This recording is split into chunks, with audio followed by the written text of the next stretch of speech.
தீபாவளி திருநாளை ஆலடிப்பட்டியான் ஸ்வீட்டோடு கொண்டாடுங்கள். சென்னையின் மோஸ்ட் லவ்ட் பிராண்டுடன் உங்கள் தீபாவளி தித்திக்கட்டும்.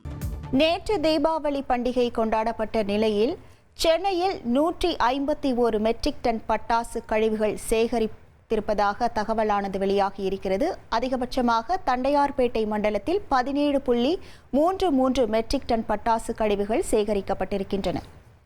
இது தொடர்பான முழு விவரங்களோடு இணைகிறார் நமது செய்தியாளர் ராமச்சந்திரன். வணக்கம் ராமச்சந்திரன், இந்த பட்டாசு கழிவுகள் சேகரிப்பு தொடர்பான முழு விவரங்கள். சென்னை மற்றும் புறநகர் பகுதியில் வெடித்த பட்டாசு கழிவுகளை கிட்டத்தட்ட 19,500க்கும் மேற்பட்ட தூய்மை பணியாளர்கள் தொடர்ச்சியாக இரவு பகல் பாராமல் அகற்றி வருகின்றனர். இதில் இதுவரை 151 மெட்ரிக் டன் பட்டாசு கழிவுகள் அகற்றப்பட்டுள்ளதாக சென்னை மாநகர தரப்பில் அறிவிக்கப்பட்டுள்ளது.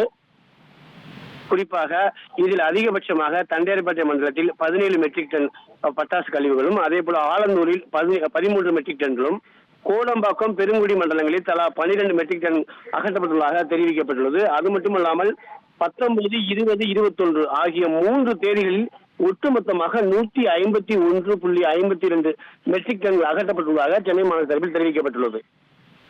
உங்கள் விவரங்களுக்கு நன்றி ராமச்சந்திரன். தீபாவளி திருநாளை ஆலடிப்பட்டியான் ஸ்வீட்டோடு கொண்டாடுங்கள்.